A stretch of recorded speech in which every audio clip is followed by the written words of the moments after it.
Hello and welcome to this mini bonus episode of our little exploring sessions where we're going to be looking at the lamentable fall of Queen Elenor, or a warning piece to England against pride and wickedness. This is a little ballad which we are looking at in conjunction with Edward I, the play by George Peele, which we're starting as a group tomorrow, but we're going to do this as a little aperitif because there are interesting questions about narrative that this poses and to a degree answers. So to read the lamentable fall of Queen Elenor, who for her pride and wickedness by God's judgment sunk into the ground at Charing Cross and rose at Queen-hive, sung to the tune of Gentle and Courteous. We have in the room, we have Helen. Hello. We have Alan. Hi.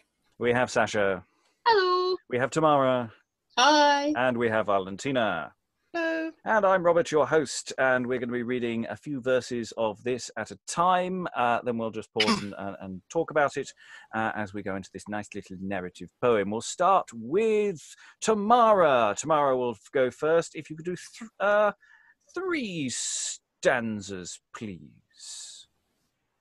When Edward was in England king, the first of all that name, proud Elenor he made his queen, a stately Spanish dame, whose wicked life and sinful pride through England did excel. To dainty dames and gallant maids this queen was known full well. She was the first that did invent in coaches brave to ride. She was the first that brought this land so deadly sin of pride. No English tailor here could serve to make her rich attire, but sent for tailors into Spain to feed her vain desire. They brought in fashion strange and true, with golden garments bright, the farthingale and mighty ruff with gowns of rich delight. Our London dames in Spanish pride did flourish everywhere. Our English men, like women then, did wear long locks of hair. Okay, so we've got an opening gambit on proud Elenor, made queen, Spanish dame. So possibly getting an anti-Spanish vibe. You might just catch little hints of that. So what are her innovations that she brought to town there? That she did, Coaches. Coaches. That's an interesting one. Do we, any brought, questions? sorry. Yeah, no, go ahead.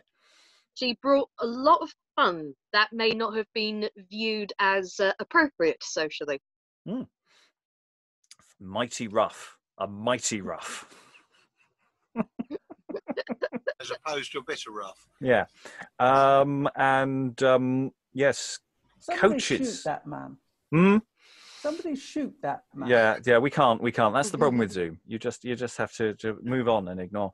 So Did she invent coaches, or was she the first woman brave enough to ride in a coach? well, I think more the latter, or to popularize its use or in some fashion. I mean, of course, this is probably not true. I don't know. Any idea, Well, it reminds me of the anecdotes sometimes about she rides on a horse. That lady rode on horses. And bicycles. Whoa, dangerous. It's a bit like Anna Bohemia in the Richard II play, whose name Woodstock. That's right. She brought the fashion of women riding astride to this country. Right. It was quite a thing for queens foreign queens coming from a foreign country to introduce something at court, which was then taken up by everybody. This particular ballad coming from the end of the 16th century, of course, whether this is literally true or whether it's a sort of garbled version of something, it may be true, it may not. I do not know. Let's get some more evidence. Alan, could you read the next two stanzas, please? Both man and child, both maid and wife, were drowned in pride of Spain, and thought the sake Spanish tailors then our English men did stain. Whereas the Queen did much despite to see our English men in vest just clad as brave to see as any Spaniard then. She craved the king that every man that wear long locks of hair might then be cut and polled, all or shaved very near. Whereat the king did seem content, and soon thereto agreed, and first commanded that his own then should be cut with speed. So interesting. What's going on there? Someone want to leap in? She wanted him to shave his hair off, not have long hair. But it's the idea that the Queen doesn't want the English to imitate her, and what the Spanish do. It's such an interestingly weird concept. Well, no, the Englishmen then wore long hair, and she wanted them not to. Oh, wasn't that what the? She hadn't introduced long hair. Oh, she didn't introduce that. She just wanted. Oh, she didn't like Our that. Englishmen, like women then, did wear long locks of hair. Oh, I see. It's not following on from the. It's more like that Tsar in Russia who at one point decided to cut everybody's beards off. Yeah. Peter the Great. There we go. It's just the way it flowed from the what came before. It seemed that the Englishmen that was part of the extension of Spanish copying. That's just how it flowed in my head. But obviously I'm wrong. I think it was because at the time I suspect where the wigs were more popular in Spain than they were in England. I do not know again. But anyway, there's a hair cutting a go-go for Edward. That at least is a confirmed part of the narrative. Okay, next 2 stanzas then. Valentina, please. Sure. And after that, to please his queen, proclaimed through the land that every man that wore long hair should pull him out of hand. But yet the Spaniard, not content, to woman bore a spite, and then requested of the king, against all law and right, that every woman kind should have their right breast cut away, and then with burning iron seared, the blood to stench and stay. King Edward, then perceiving well her spite to womankind, devised soon by policy to turn her bloody mind. So yes, quite a grim little bit coming in here. Why precisely is the right breast being cut away? I didn't quite understand the logic there. Is that the one that Amazons don't have? Well, allegedly don't have. Allegedly don't have. Yeah, but I don't understand the logic. That's why because I don't see a connect. She didn't like other women. So that was just her terrible suggestion. Alan, The whole thing is beginning to look like Europhobia. Centuries really? before the event. Really, you're getting that vibe from it, are you, Alan? Very much so. Yes, yes. It's the black legend of Spanish cruelty that the Spaniards are constantly complaining about while hanging donkeys for sport. You know, I mean, it's or fighting bulls. Yeah, it is the black legend. It is actually just because I'm kind of stuck on it. I don't think it's that relevant, but it is the right breast that Amazons allegedly don't have because they're stringing a bow and supposedly. Yeah. Okay, but again, this evidence is not giving us any precise reason why she just has this whim for that. So anyway, Sascha, could you read the next 2 verses for us, please? Of course. He sent for burning iron straight, all sparkling hot to see, and said, O Queen, come on thy way, I will begin with thee. Which words did much displease the Queen, that penance to begin, but asked him pardon on her knees, who gave her grace therein. But afterward she chanced to pass along grave London streets, whereas the mayor of London's wife in stately sort she meets, with music, mirth, and melody unto the church they went, to give God thanks that to the Lord Mayor a noble son had sent. So yes, nice little bit of trickery there to turn around. You know, we're happy to cut off everyone's right breast, but you have to go first. we're introduced to a new character, the Mayor of London's wife, and that there's some good news there with the Lord Mayor's household. Yeah. Do we think that's going to go well? No. No. Do we think there's going to be some bad things happening? Mm-hmm. Excellent. Okay, Helen, next 2 stanzas, please. It grieved much, this spiteful queen, to see that anyone should so exceed in mirth and joy, except herself alone, for which she after did devise within her bloody mind, and practice still most secretly to kill this lady kind. Unto the Mayor of London then she sent her letter straight, to send his lady to the court, upon her grace to wait. But when the London lady came, before proud Eleanor's face, she stripped her from her rich array, and kept her vile and base. Oh, the Ooh, poor Lady Mayoress. I mean, God, what will Elenor do next? I mean, she's obviously a wrong one, isn't she? I mean, whew. God. It feels very Lewis Carroll. It does. Mm-hmm. Okay, Tamara, if you could read the next 2 stanzas, please.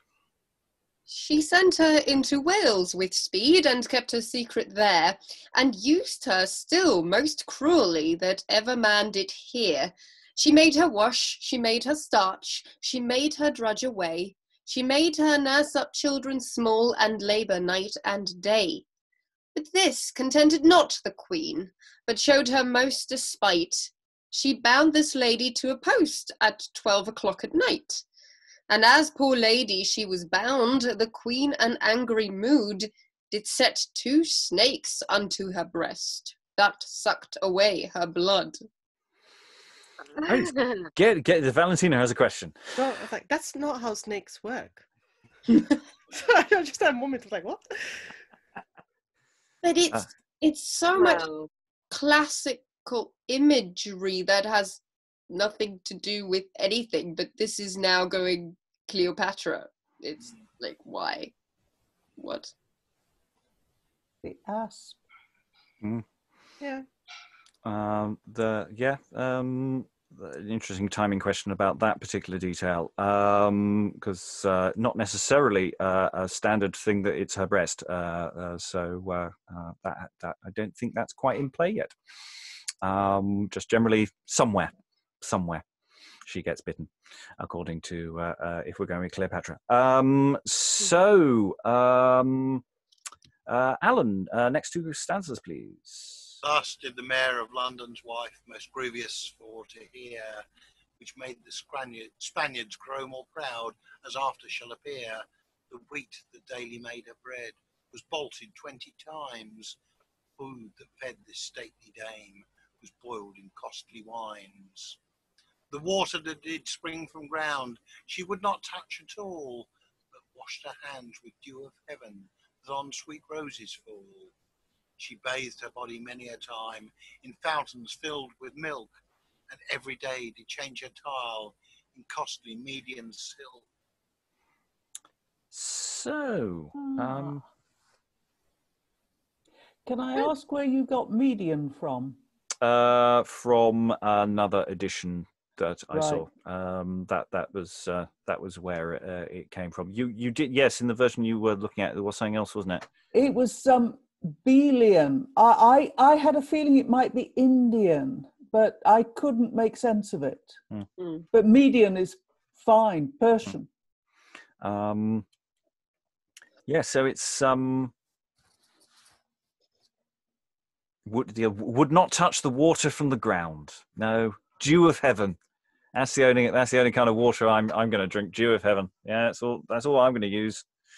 Probably sensible at the time, given the stage of the waters were like. Yeah, it's actually not wholly unreasonable. Okay, next. She's very Cleopatra, isn't she? Ass's milk. Oh, yeah.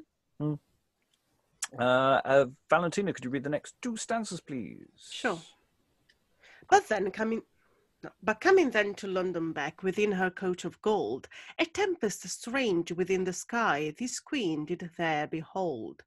Out of which storm she could not go, but there remained a space, for horses could not stir the coach a foot out of the place. A judgment lately sent from heaven for shedding guiltless blood upon the sinful queen that slew the London Lady Good. King Edward then, as wisdom willed, accused her of the deed, but she denied and wished that God would send his wrath with speed. Oh, the rumour mill has reached the king. Oh, you know. Oh, how awful this all is. Sascha, could you read? Oh, we're down to very few now. Could you read the last three, actually? Let's take us to the end. Yep, certainly. If that upon so vile a thing her heart did ever think, she wished the ground might open wide, and therein she might sink. With that, at Charing Cross, she sunk into the ground alive, and after rose with life again in London at Queen-hive. When after that she languished sore for 20 days in pain, at last confessed the lady's blood her guilty hands had slain, and likewise how that by a friar she had a base-born child, whose sinful lust and wickedness her marriage defiled. Thus you have heard the fall of pride, a just reward of sin.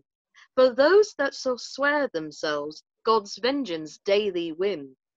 Beware of pride, ye courtly dames, both wives and maidens all. Bear this imprinted in your minds, that pride may have a fall. And thus ends the text. So you can be courtly or you could be London dames. We got two variants there. Wishing that the ground would, any thoughts about how that narrative ended there? We talked about going underground with Alice. Seems weirdly appropriate now. How is that pride? She's just a psycho killer. She's a foreigner. Therefore, is outside the rules. The laws of physics, as far as I can tell. You cannot break the laws of physics. Do people tunnel everywhere around London? It is a long way from Charing Cross to Queen-hive. It is, yes. It's a fair old trek. Invented the tube is what she did. That's what she did. What would be the Charing Cross to Queen-hive? It's probably a tricky connection. Mornington Crescent. Yes. Well, except that if a body went into the river by Charing Cross, it might well get caught up at Queen-hive. No, yeah, thinking about it with the tidal flow. Yes, at the moment I'm going with the way the poem suggests that she sunk into the ground rather than into the water. I mean, the water would be perfectly fine, but I want to find an underground connection. So I'm just give me a second. I'm just going to see what the most logical route is. At least 3 changes and probably uses the DLR. Yeah, I'm thinking. With overground, it might be easier actually. But it has to be underground, no. But a lot of the overground is underground, so it's fine. It's a sinkhole. So anyway, Helen, you were saying something. It's a sinkhole. Yes. No, it's the tube. It's a wumbling underground, overground, wumbling tree. Sorry. Stop it. Yeah. But the confession is something else. I don't know if you got the I also sent you the confession ballad. That I didn't do anything with, but yes, I did see. Yes. Yeah, but the thing is that there is a confession ballad, but it's not this queen. It's another queen altogether, and it's been pushed into this story. But in fact, it's Eleanor of Aquitaine, not Eleanor of Castile. So she's not Spanish. No. Not in the least. French rather than Spanish. You know, So- all these foreigners with the same names, it's difficult. Ah, yeah, who cares as long as they're from the continent, right? It's okay. All Europeans are the same. I don't Yes, think I'm well, European. welcome to Brexit. Yeah, but Spaniards are, one, especially cruel, two, were at war with Spain at this point, and three, the only actual legitimate heir descended from John of Gaunt is a Spaniard, the Archduchess Isabella. Oh, poop. I mean... Yes, quite. I mean, the last thing we want is her. So, you know, here we've got all sorts of strong anti-Spanish. This is what happens if you get a Spaniard. Yes, I think we can safely say that this didn't happen. Also, has she had a kid with a friar? Yeah, I love how they snuck that in, like, randomly at the end, like, oh, also, she fornicated It's like, and had a child. And it's a friar. Very important that it's a friar. Yeah, oh, yeah. Because you can't trust friars. You know, they poison your kings and everything. Well, not to want to put a pun in here, but at least she wasn't a nun. She would have had another habit to kick. On which note, so... What date do we have for this piece, by the way? I haven't actually written it down. Was it 1595, somewhere like that? Or is it... somewhere, yeah. Somewhere like that, towards the end of the 16th century. So post-Armada. Oh, yeah, I think that's the level yes, of... but still during the war. I mean, there was another Armada in, was it 96? Somewhere around there. There were a lot of Spanish armadas. It's just that only one of them's memorable. Yeah. So, yes, this may or may not be useful when we come to read Edward I tomorrow. I'll start reading Edward I tomorrow as an element of the narrative world from which that play sits in. And we'll be discovering that, as I say, in separate videos further on. Alan, final thought, is there? Yeah, I'm just thinking the verse scheme in this, it's reminding me so much of Marius Edgar, of the way the lines run.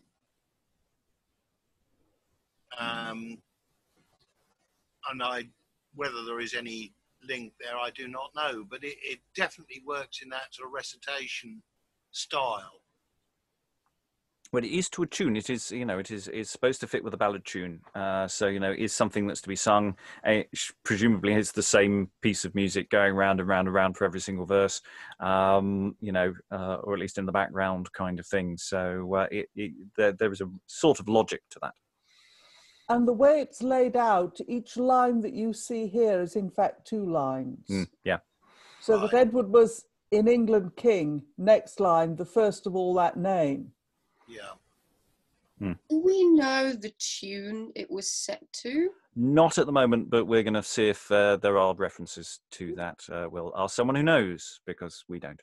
And we will find perhaps more data on that to go. But on this little mini note, we're going to have to dip out now. As I say, we may come back to this in the context of other Edward material, Edward or Ellen material future further down the line. Who knows where this rabbit hole will lead us?